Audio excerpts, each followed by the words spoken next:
Welcome, everybody. Today's lecture is on late summer management to prepare for winter. I get a lot of calls all throughout the year, but particularly in the spring, I get a flurry of phone calls from northern beekeepers wondering why their bees did not survive. And when I first moved to northern Michigan, the things that I would hear are, well, in the upper peninsula and in northern Michigan, it's just too cold for bees to survive. And the reality is that's completely untrue. Beekeeping and the native range of honeybees ranges into the northern climates of Europe. We have a very robust beekeeping industry in Canada, and it gets a heck of a lot colder up there than it does here. So the notion that it is the cold that is killing your bees is a false notion. Additionally, there's been research done that shows that bees can withstand quite cold temperatures. In the 70s, there was a study that came out where they put a bee colony, and a Langstroth colony setup, in hive bodies that were covered in window screen instead of wood. And checked and basically saw if a colony in just window screen with no insulative factor around it at all, just open air moving over the cluster over winter, if it could survive a winter. And turns out that bees can survive very well in proper arrangements and with proper resources, can thermoregulate very well in some of the coldest temperatures that we can throw at them. So cold is not the factor. What generally is the factors, or what are the factors that generally kill bees in the winter? There's usually two of them for northern climates. One is Varroa. Varroa, hands down, is the leading cause of death seasonally for honeybees. If you are not managing Varroa, you are going to lose your bees. And typically, in northern climates, if your colony dies before February, it's almost always related to Varroa. And the reason is because your winter bees have been compromised by Varroa and cannot store the fat stores needed in order to live over a long period of time. Your winter bees are going to live 4 to 6 months compared to your workers, which are about 45 days. So these bees live a very long time, and they have to be healthy, which is why we start planning for overwintering in August. So mites have to be under control. Starvation, if your bees make it past February, typically that's an indication that mites were under control. And the next thing that we see bees die from is starvation. And this is typically found after the new year. And the reason is because you didn't leave enough resources on the colony, or the resources weren't arranged in the proper fashion, meaning that they were not right next to the cluster. So those are the two leading causes of death in northern climates for overwintering. Both of them completely preventable. So what's happening in the landscape right now, and why is it so important for us to start thinking about overwintering in the late summer? Well, what's happening in the late summer? Day length is reducing. Ever since June 21st, days have been getting shorter. Temperatures are starting to fall. Average temperatures, usually for northern Michigan and the Upper Peninsula and northern climates in general, typically we see our hot months in July and the beginning of August.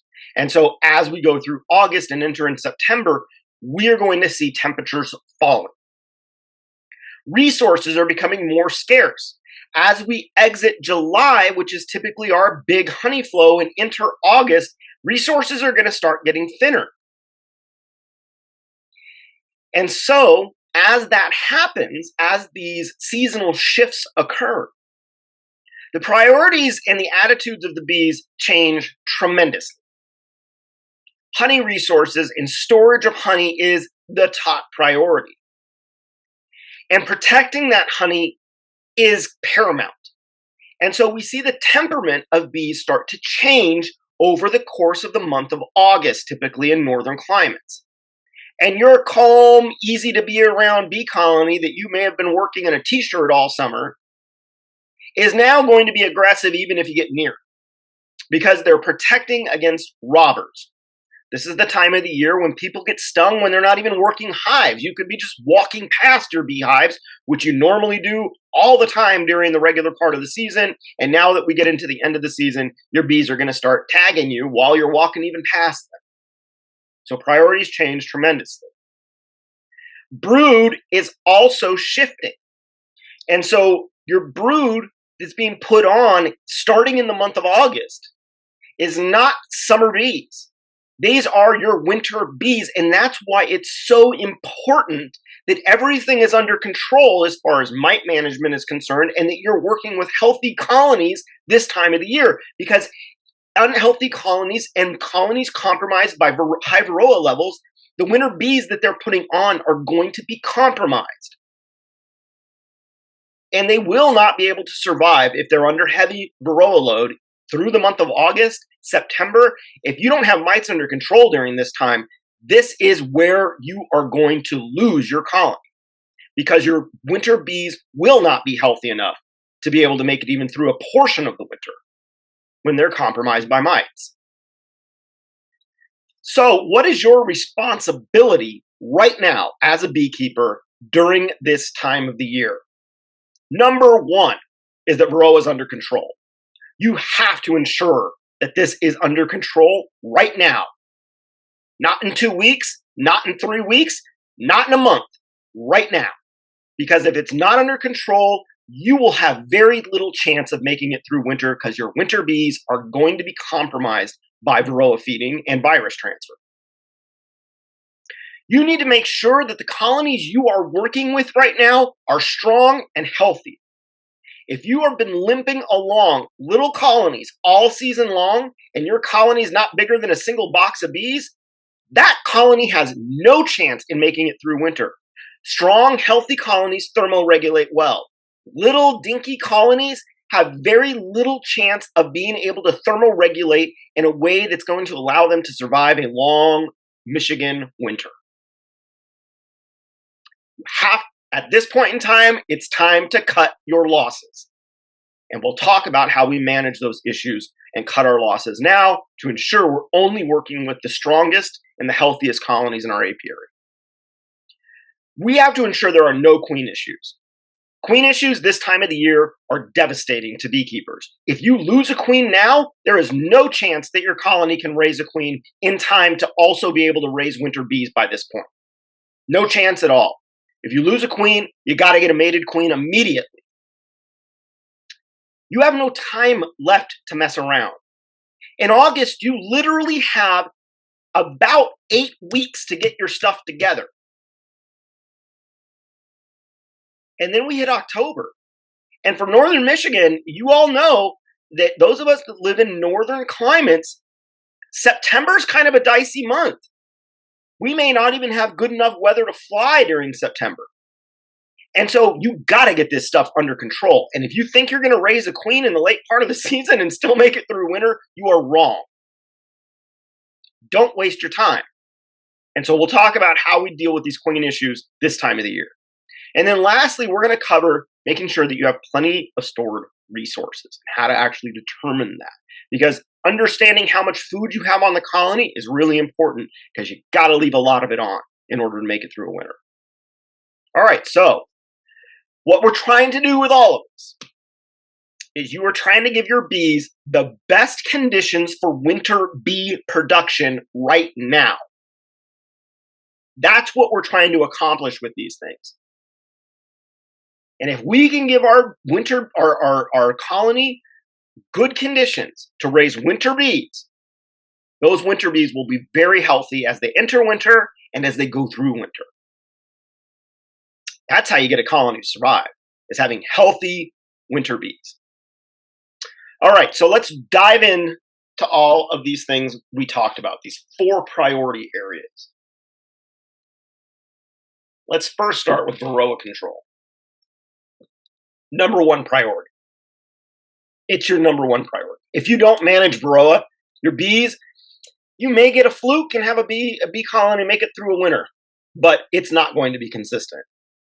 And it's going to be a rare occurrence. So you got to take this matter is very serious. Number one priority for beekeepers. This is a global pest. 99.99% of colonies in the United States have Varroa. It's not a matter if you have Varroa, it's how bad the infection is. And that's why we monitor for Varroa mites season long. The reason that mites are so difficult for bees to control is because they have an amazing ability called chemical camouflage, where they essentially, anything they come into contact with, they're able to take on the external smells of that material. It's called cuticular hydrocarbons is what we're talking about, and these are the odors that are on the outsides of things like bees. When the mite comes into contact with them, those cuticular hydrocarbons transfer to the mite and it becomes invisible to the bee. The bees have no idea, for the most part, unless they're hygienically bred, have no idea that these things are even in the colony. Varroa mite feeds on the fat body of adult nurse bees and immature bees, and the fat body is the key element for winter survival. They also vector over 20 viruses that we know of that are oftentimes fatal to development. So they're real bad dudes, these Varroa mites. What is the fat body and why is it so important and why is it so devastating for bees when the fat body is fed upon by Varroa mite? This is where mites feed on, is this one specific organ, the fat body. The fat body is the center for protein biosynthesis. It is responsible for the production of a compound called vitellogenin, which is a glycolipid protein that essentially allows bees to raise young bees in the absence of pollen, and it also is the longevity compound for bees. The higher your vitellogenin level, the longer you can live. For example, queens have very high vitellogenin levels. Nurse bees have very high vitellogenin levels. Winter bees have very high vitellogenin levels, and all of them are long-lived. Foragers, once a nurse bee turns into a forager, those vitellogenin levels drop and that bee dies within a couple weeks. So vitellogenin is the secret sauce to overwintering. If you are not able to develop and produce vitellogenin because your fat body is compromised, you have no opportunity to even live a long time. You're short-lived at that point, which is why your bee colonies die out so early when they're affected by Varroa mites. This is why they die before February, because they literally don't have the secret sauce to make it through winter. The fat body is also a storage center for lipids, carbohydrates, amino acids, and proteins. And what you see in this figure right here that I'm showing you are two bees, one that's fat body has been fed upon on the left, and the other, the one on the right, is one that has a healthy fat body. These are winter bees. And you can see that those big white areas, that's fat stores. That's the storage that allows these bees to live for such a long time. All of this storage center for lipids, carbohydrates, proteins, all filled out in that abdomen. The bee on the left literally has none of this. That bee on the left has no ability to survive. It literally does not even have any fat stores. This is like a bear going into hibernation with no fat stores. It's just going to starve and die, just like bees. And so a healthy fat body is the key to winter survival and for winter bee production. If you don't have a healthy fat body, meaning that your mites are under control, if you don't have that, your bees have no chance. Simple biology. So, how do we ensure Varroa is under control? Well, we do our mite checks every 3 to 4 weeks using the powdered sugar roll or the alcohol wash. This is important for every beekeeper to understand and to know. And note that the alcohol wash is the preferred method that I teach on because it's the easiest method. Powdered sugar roll takes a little bit of getting used to and some sensitivity in order to understand how it actually works and being able to get results that are consistent. And it essentially comes down to the shaking portion of it. People just don't shake hard enough or they shake too little with the powdered sugar roll. The alcohol wash is literally foolproof. You put bees in there, put alcohol in them, shake them for a couple minutes, and then you count the number of mites that come out of them. Remember, when we're doing these monitoring methods, you are collecting 300 bees, which is a half cup of bees. You want to make sure that is an even half cup. Undersampling can also give you false readings. If you have 9 mites per 300 bees or 3% infectivity, you need to treat. And if you need to treat, here are your treatment options. And let's just talk about this really, really quick, because this time of the year, late summer, there are a few things you need to consider before you look at any treatment. You need to know how many days it's going to take for this to work, this treatment, keeping in mind that you only have at the most 8 weeks from August to get your stuff together. And remember, each one of these treatments has a temperature range where it is working. And if you can't be in that temperature range while this is being applied, for no matter how many days it's being applied, then that product, may not be right for you if it's too long of an application and you're not sure you're going to have good weather during that time. This is the time of the year where weather gets dicey for us through August and September. You need to make sure that when you're putting these treatments on, that you have plenty of time for this to work and the weather's going to be good with you in that period. The big thing to keep in mind is not all of these treatments are appropriate for us in Michigan because of the length of treatment and the temperature range that they operate at. So this time of the year, the compounds you should be looking at as a beekeeper, because you still have brood on, which means that oxalic acid is not an option. You still have brood on, and you're still producing honey. So you need something that is usable during the honey flow. It's quick because you have a short time period to get this in and get it working. And you need those temperatures to be in a good range. I would highly recommend either using a formic acid treatment like Mite Away Quick Strips or Formic Pro or Hot Guard 3. Those are the only active ingredients you should be looking at this time of the year. And you need to make sure you're ordering them now because everybody's going to be looking at these treatments in the next few weeks, and they're going to become largely unavailable. Just to ram this home, looking at our diagram, this is a diagram we created a few years back and we update every year. It's a quick reference sheet for all of these compounds. We're looking at Formic Pro, Mite Away Quick Strips, and Hot Guard 3. You're looking somewhere between 7 and 20 days of application. So essentially you can get this done in a week or 3, which is a good time frame for this time of the year. You don't want to have treatments on the rest of the season. You want to get them on, get them affecting those mites. That way, if you still have mite issues later on in the season, you may have another opportunity to get something in. These are going to be same compounds because they're quick acting. And when you look at the temperature range, 50 to 90 degrees when you look at these different modes or different active ingredients. That's about the temperature range we have during August and September. So that's where we're looking at. These compounds are the ones you should be looking at this time of the year. Oxalic acid will come later on when we start to get ready for winter. That is our cleanup treatment. That's the last treatment we do of the season is OA. This is not an appropriate time to use oxalic acid. So in summary, for varroa control, if you don't manage your mites, your bees aren't going to survive winter. There's no other way to put this. I'm not going to sugarcoat this for anybody because this is the reality of the world that we live in right now. So if you don't manage your mites, your bees will not survive. Like I said, you may get lucky one year. Everybody gets lucky. But consistent overwintering and high numbers, our overwintering losses tend to be 5 to 10%. National average this year, 50% loss. And that is being driven primarily by hobbyist beekeepers, those astronomical loss totals. This year in 2022, hobbyist beekeepers in the United States lost 60% of their bee colonies.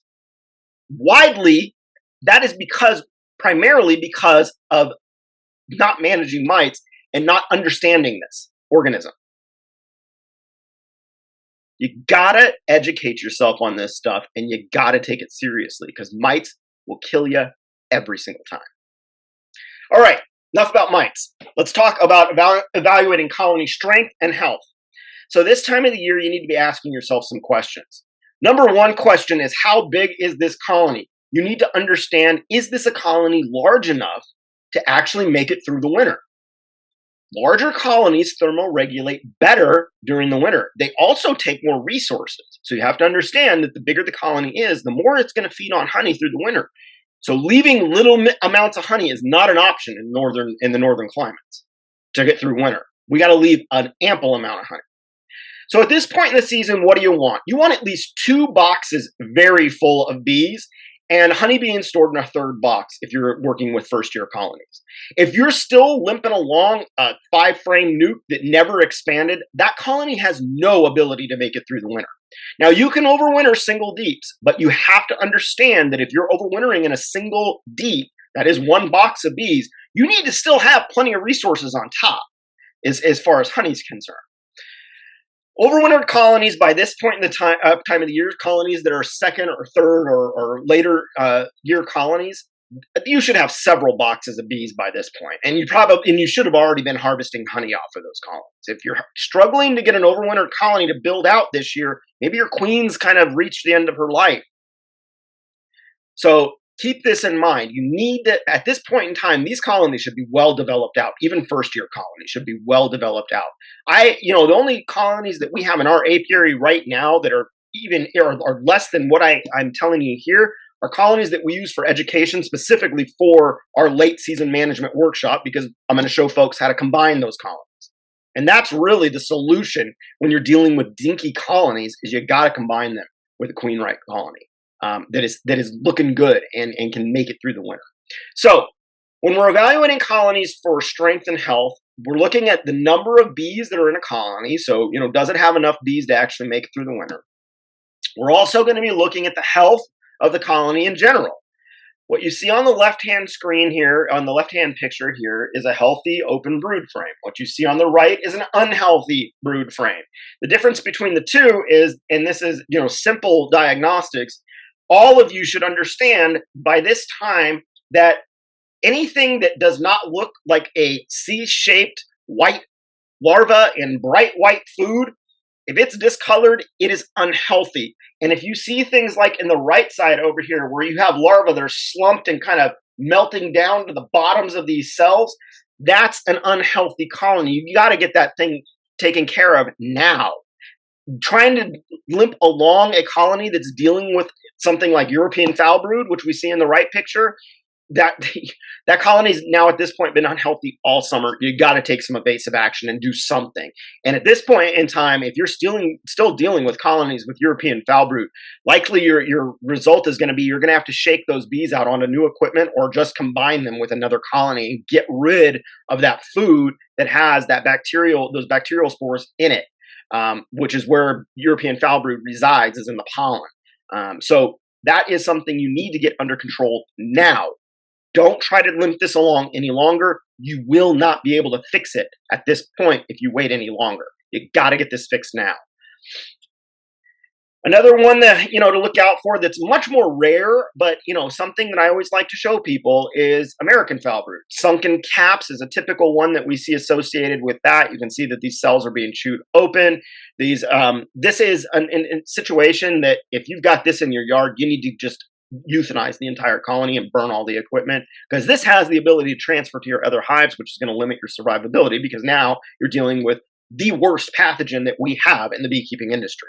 So just keep in mind that when you're looking at for healthy or unhealthy colonies, you may not have all the diagnostic tools that you need to understand what you're looking at, but when you look at brood, you should be able to understand what healthy uncapped brood looks like. In this picture, bright white C-shaped larva at the bottom of the cells, not slumped down, not looking discolored, and you should be able to tell what healthy capped brood looks like, which is what we see on the left here, and what unhealthy capped brood looks like, which is on the right, where you see these sunken caps. So as long as you can tell that these things are not correct, this is when you're going to employ some expertise from someone else, or hit the books and figure out how to correct this. But these types of symptoms should not be in your colony this time of the year at all. You want to make sure that this colony is very strong as you go into the winter. So you see on the left picture here, this is a full box of bees. These are what your colony should look like right now. There should be quite a lot of bees. We have peaked out through July in population, so you are at your biggest colony level right now. It's just going to dwindle from here on out as they're raising winter bees. The colonies will contract in size. If you're looking at what you see on the right as one of your colonies, which literally is like maybe when you put all these bees together, 3 frames of bees, that colony has no chance of surviving. So what you want to see in a healthy colony this time of year is lots of bees and brood of all ages, because the bees that are alive right now are the bees that are raising your winter bees, and they need to be healthy to make sure you have a big, robust, healthy winter bee colony. The thing to keep in mind, though, when we're talking about strong or weak colonies, it is your strong colonies that are most at risk of late season varroa issues. So those big, robust colonies are going to be the colonies that are going to have the biggest varroa issues. And the reason is because varroa is reproducing in the brood, and it's an exponential reproduction process. So the bigger colony you have, the more brood you have, the faster the mite population rises.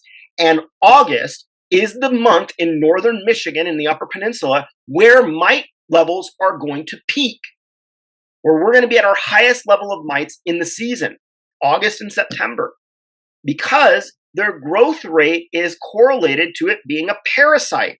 Parasites need to have hosts in order to reproduce. So in parasite host relationships, you always have the host population peaking first, and then the parasite population follows, because they have to have hosts to reproduce. So your bees have reached their peak and are starting to decline at this point in the season. Now your mites are going to peak. So you got to check now, and you got to make sure you're ready to treat when you need to, because you don't have very many weeks left in the season. Got to be able to correct these things very quickly. So what do you do if you have a colony that is weak? If you have a weak colony, your only option right now is to combine them with a stronger colony, because a weak colony has no chance of making it through the winter. And you can see in this picture, the way that we combine colonies is very, very simple. It's one of the easiest techniques that you'll find in beekeeping. You can see here I have my stronger queen right colony on the bottom that's 3 full boxes of bees. I have now put a piece of newspaper on top of that top box of that stronger colony, and I'm adding my weaker colony to the top of that. Over the next few days, the colonies will eat through that newspaper and assemble. And what you're doing is you're slowing down that assembly process so that the queen pheromones in the queen right colony can give the other colony those pheromones, and so those bees in the other colony will not attack our queen. If you do have a queen in your weak colony, you are going to have to cull her or do something with her. You're going to have to find her and get rid of her. You're not going to combine these 2 colonies with 2 queens in them. They will duke it out, but chances are they'll hurt each other, and you'll end up with no queens at that point. So always find your queen and cull her before you combine these colonies. Queen issues. This is the next thing that we've got to handle. So we're handling varroa. We've handled our strong and weak, or our weak colonies by combining them with our strong colonies. What about being queen right? Well, is your colony queen right is a really great question this time of the year. You should already know this answer, but there oftentimes are things that happen during the course of the season, and sometimes you lose a queen. So maybe you're queenless this time of the year, and maybe you have a dead queen, or maybe you're even in a laying worker situation, which is what you see pictured right here to the right. This is a queen cell that I cracked open in a queen a laying worker colony, and you can see there's 4, maybe 5 eggs in that cell right there. Clear indication this is a laying worker when you have multiple eggs in a cell. So these are your typical situations you're in at the end of the season. You got a dead queen for some reason, or you're in a laying worker situation, meaning that your queen's been gone for some time. Now, you're too late, way too late in the season to correct these issues. Way too late. And I even have, you're too late. You're way too late at this point in the time. I'm trying to illustrate that you have no chance of raising a queen at this point in the season. 0 chance. I mean, you can, but it's just going to set your colony so far back on winter bee production that it's going to be moot by the end of the season. You're going to have a weak, dinky colony because they just didn't have enough time to raise enough bees for the winter. So if you're having queen issues this time of the year, your best bet is to combine it with a strong colony. That is your best bet. If you have a queenless colony at this point, combine it with a queen right, strong queen right colony. And the way you look at this is you cut your losses now because you're going to lose this colony no matter what, right? If you have a queen issue right now, unless you get a mated queen immediately, this is going to be a losing situation because colonies are just going to dwindle over the course of the days and weeks that you wait for this to do something. Combine it immediately with a strong colony. And the way you look at that is, I lost a colony this year because I combined it. But if that big colony makes it through the winter, you're going to make 2 or 3 splits off of that and recover your losses next season. So it's just smarter to do it that way, to cut your losses now. And just to illustrate what this looks like, this is a graphic from Megan Milbrath down at Michigan State University. And the reason I wanted to use this as a visual representation of how long it takes for a queen to actually get to the point where you could find eggs. And if you look at this chart, this is kind of laying out the whole process of a queen being raised from an egg. You can see the very earliest you're going to expect to see eggs is 24 days or 4 weeks after that egg was initially laid. That's the very earliest. And essentially, it's usually about 4 to 5 weeks is how long it takes for you to get a queen that's mated back in the colony and laying eggs. The problem you also have to understand is that if you are thinking you're going to get a mated queen raised in your apiary this time of the year, also consider that you only get about 1 in 5 queens, or excuse me, about 80% of your queens that come back.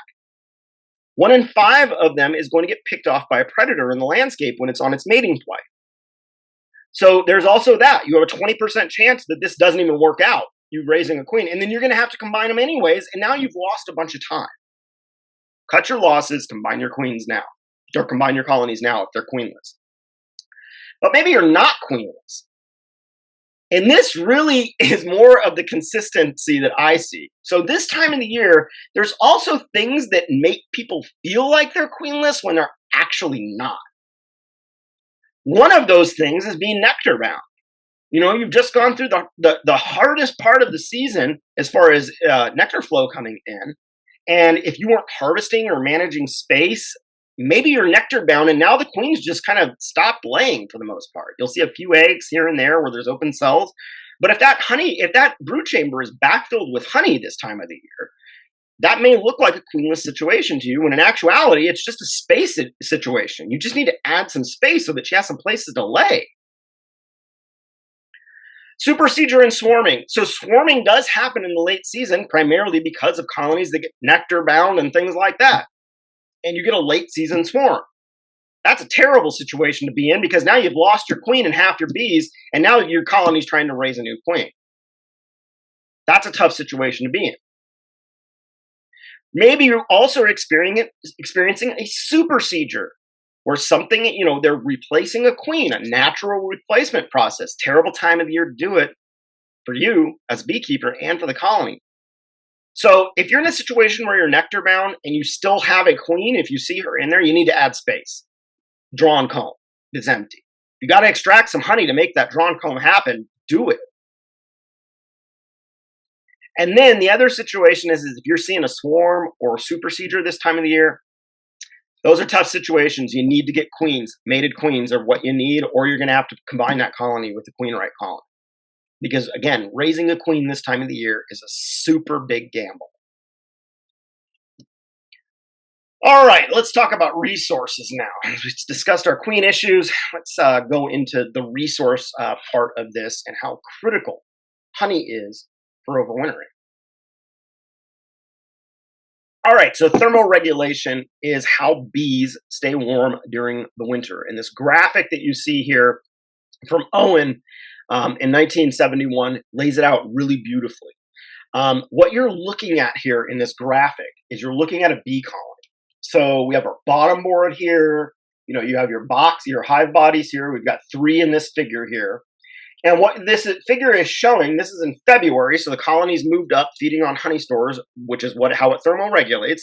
Colonies use honey as a form of caloric intake to burn of carbohydrate intake to burn calories during the winter. And the way that they keep warm is they cluster together, and the bees will shiver in order to produce heat. And that's how the cluster stays warm. In the middle of the cluster, which is what we're looking at in the top here, this middle of the cluster, it's labeled brood nest because brood starts to come on usually about February, March-ish is when the smallest patches of brood start to come on. But generally what you're looking at here is you're looking at this core and mantle is what we're looking at. And that is basically the insulative area of the bees. The oldest bees in the colony will make up that mantle area. They have their heads facing in towards the cluster, and their hairs, they're so closely packed together that their hairs are interlocking. And it creates almost an insulative factor like down feathers on a goose or a duck. So the cluster stays very warm. What I do want you to see in this graphic, though, is that once we get outside of this cluster, and this is in Celsius here, so that middle of that cluster is around 90 degrees. All of these temperatures are in Celsius. So when you see this graphic, you see that the cluster stays warm, but the hive itself, they do not heat the inside of the hive. That is a big misconception by a lot of beginning beekeepers, that you have to keep the inside of the hive warm. That is not the case. The cluster is what stays warm. The inside of the hive is almost ambient temperature. So you can see like ambient temperature is minus 11 degrees Celsius here. The ambient temperature at the bottom of this colony right here is -7. It's almost ambient temperature to the outside temperature. So the inside of the colony, although you see this kind of radiant heat coming off of the cluster, they are not heating the inside of that hive. They are heating the cluster. The cluster is the priority. During this time of the year, pollen is not being used because bees are not being raised for the first part of the winter. When you hit that first part of the winter, it's not until the early part of spring, usually in the UP and Upper Peninsula, or up in Upper Michigan, Northern Michigan. Usually we see this about March-ish is when we start to see brood come on. So until then, well, and even then, pollen is not being used. When bees are feeding young bees in the beginning part of the season, oftentimes I get questions about this, is how do they raise young bees in the absence of pollen? You remember that compound I told you about, vitellogenin? That's the compound that is used in the absence of pollen to feed young bees.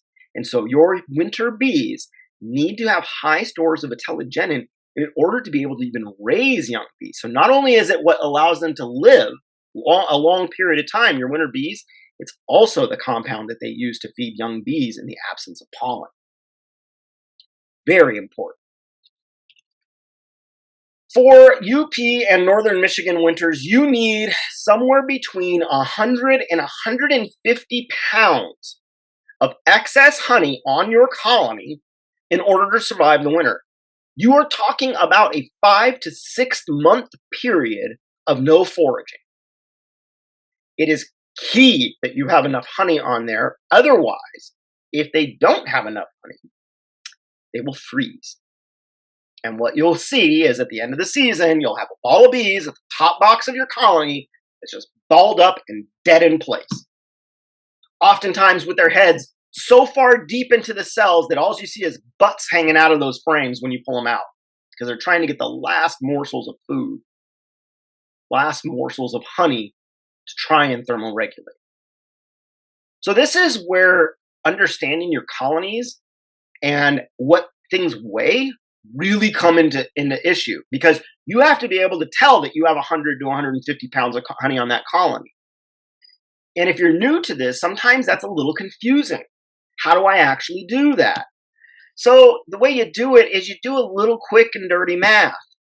This is, and you can do this with your own equipment. Weigh an empty hive body. Weigh a empty hive body with frames with just foundation on it. Weigh an empty hive body, and then look at all of the other components that you have and add them together. So you can see in this example, and this is Man Lake equipment that I used for this particular exercise. Every manufacturer is going to be a little different, but you can see 10 frame equipment, deep hive body with frames and foundation that are undrawn is going to weigh about 15 pounds. A medium, about 13 pounds. 8-frame equipment, you see 14 and 11 pounds. Then I have all of the average weights for bottom boards, inner covers, telescoping covers, and migratory covers, whatever situation you're using. You add all that together. So say you have a colony that's 4 boxes deep of deep hive bodies.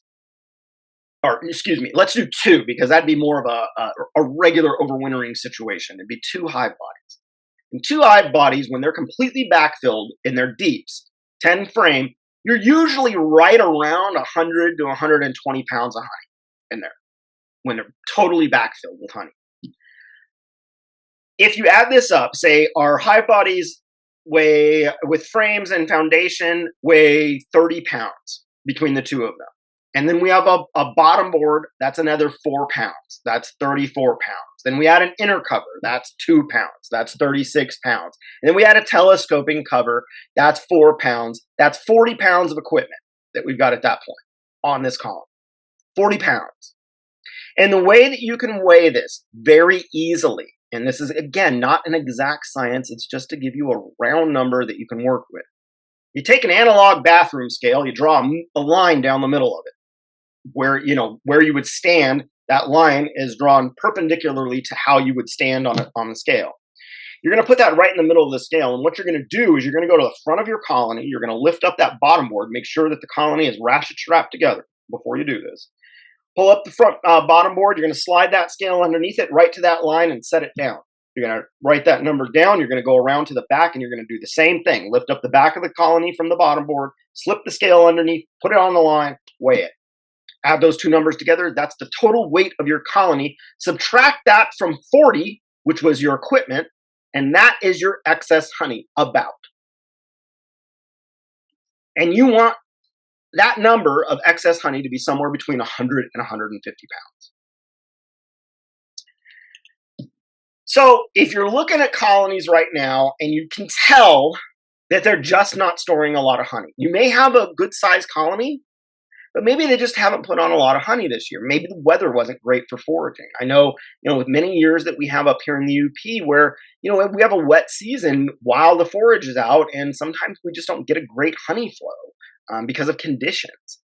If that's the case, if you have colonies that are low on resources but are good, good sized colonies, this is the time of the year where you can fix this through feeding. So if you are short on food, you're going to start feeding 2-to-1 sugar water right now. And you can also take excess honey from big colonies. So maybe instead of harvesting honey, maybe you have a colony that's just, put on a ton of excess honey this year that you were planning on harvesting. Maybe you save some of that honey for these weaker colonies so that you can fill them out so that they don't have to put on so much honey. You can take a box of honey from one colony and put it on another to support it. But you need to make sure that these colonies are full of honey by the end of the season. And one of the ways to do that is feeding. So you see this picture here.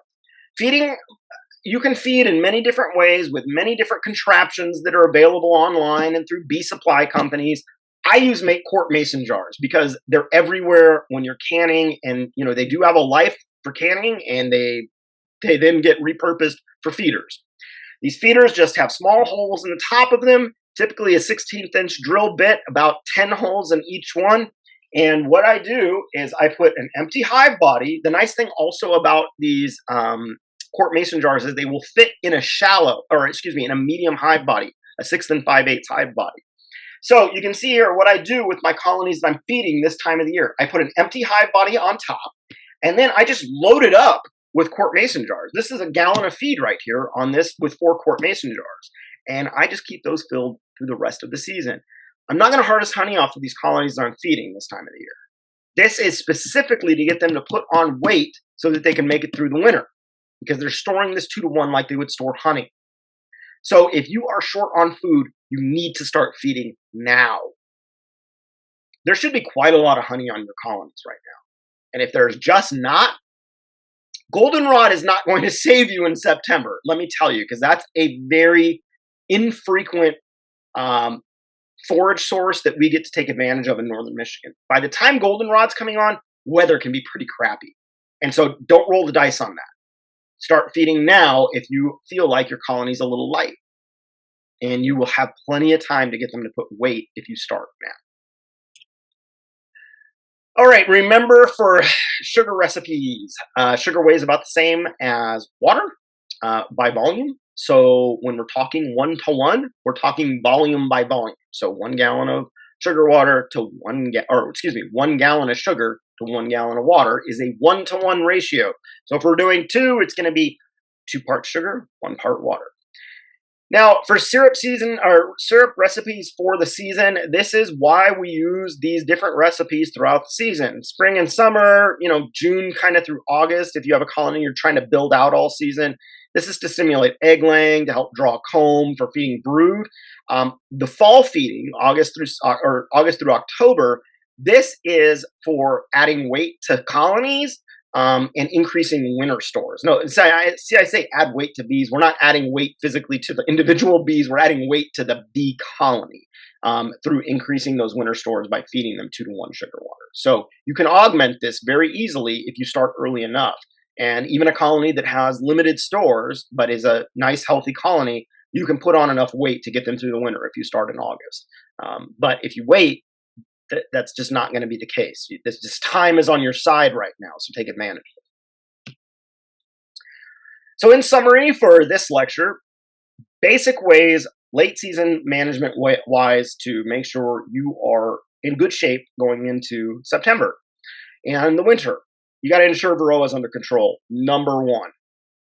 Ensure your colonies that you're working with are strong. Get rid of those dinky colonies. Combine them with other colonies. Ensure you are queen right. If you are not queen right this time of the year, you got to get your queen sorted out, whether it's buying a mated queen and getting that in ASAP or combining with another colony. Again, raising a queen this time of the year is a losing battle. You're just not going to give yourself enough time if you're in northern climates to do that. If you were in lower latitudes, fine, you have plenty more season, but we just don't have that luxury in northern Michigan and the upper peninsula or the upper Midwest for that matter. Ensure you have got plenty of stored honey. Honey is the commodity for keeping warm during the winter. And this is your last chance to get this right before we hit winter bee production, which starts in August. So make sure you get these priorities handled, and we will make sure by getting these priorities in check and making sure that our colonies are healthy and strong this time of the year, we will make sure that we have the best chance for our colony to make it through the winter. I hope you enjoyed this lecture, and we'll see you at the next one.